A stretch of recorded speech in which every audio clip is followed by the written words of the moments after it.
Les assises nationales de la refondation ne peuvent être tenues à la date indiquée pour manque de consensus. C'est, en tout cas, ce qui ressort du communiqué du panel des hautes personnalités. En somme, ni les élections, ni les assises ne pourront se tenir aux dates respectives indiquées. Si ce n'est pas là un, voire deux aveux d'échec du PM Kshogel Kokala Mega. En plus, il n'arrive pas à rassembler les Maliens autour de l'essentiel, sans compter les sanctions individuelles de la CEDEAO infligées à nos autorités avec la possibilité d'en rajouter le 12 décembre prochain.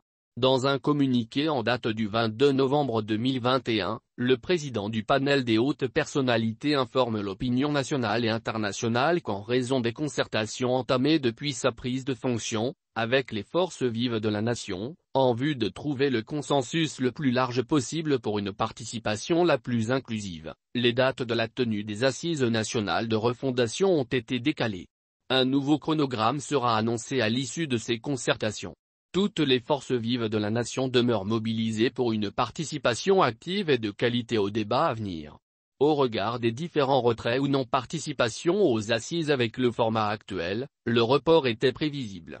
Car, le Mali a aujourd'hui besoin de l'ensemble de ses fils quand on sait que les assises nationales de la refondation marquent une étape importante de la transition en cours.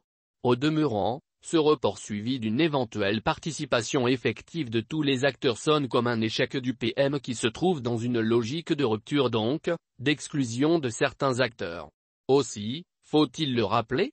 Certaines personnalités, 149, dont le PM Kshogel Mega sont déjà sous sanction de la CEDEAO pour non-respect des engagements, calendrier électoral. Les personnes ciblées par ces sanctions individuelles sont soit membres du gouvernement ou conseillers du CNT. Les sedites sanctions portent sur l'interdiction de voyage et le gel des avoirs financiers des autorités de la transition du Mali. Au même moment, les assises auxquelles le Premier ministre tenait viennent d'être décalées au risque d'être annulées. Ce rendez-vous était loin d'être consensuel.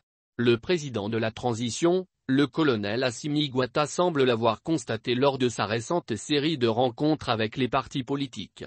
La preuve. Plusieurs partis politiques, dont le cadre d'échange des partis et regroupements politiques pour une transition réussie à l'issue de sa rencontre le 19 novembre dernier avec le président de la transition colonel Goïta, ont maintenu leur position de non-participation aux assises nationales de la refondation dans le format actuel. Ce regroupement, cadre d'échange des partis et regroupements politiques pour une transition réussie depuis sa création ne cesse d'inviter les autorités de la transition à respecter le délai de 18 mois imparti à la transition en cours en Mali.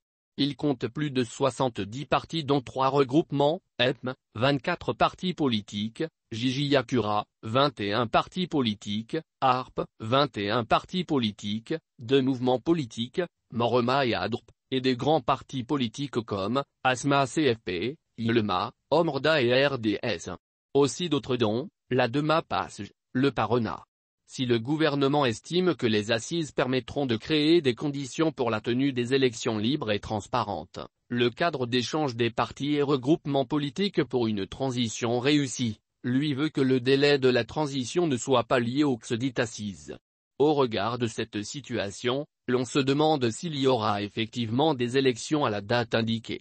Le report des assises donne d'or est déjà un avant-goût de la situation sans parler de la menace d'autres sanctions de la CEDEAO le 12 décembre prochain. Que dire de sortie ratée du PM Kshogel Kokala Maïga lors de sa rencontre avec les chefs traditionnels et coutumiers tenue le jeudi 11 novembre dernier. Nombreux sont les partis politiques ou regroupements à réagir à ces propos à travers des communiqués. Selon lui, la Troisième République serait la source, la responsable de tous les maux dont souffre notre pays. L'instauration de la démocratie aurait conduit à la faillite de l'État, l'ère démocratique n'aurait apporté que désolation au peuple malien dans tous les secteurs de la vie publique, son bilan se réduirait à une floraison d'associations et de partis politiques. En tout cas, au moment où les Maliens aspirent et réclament une union sacrée pour affronter les défis majeurs auxquels notre pays fait face, l'heure n'est pas au discours tendant à la dispersion des forces.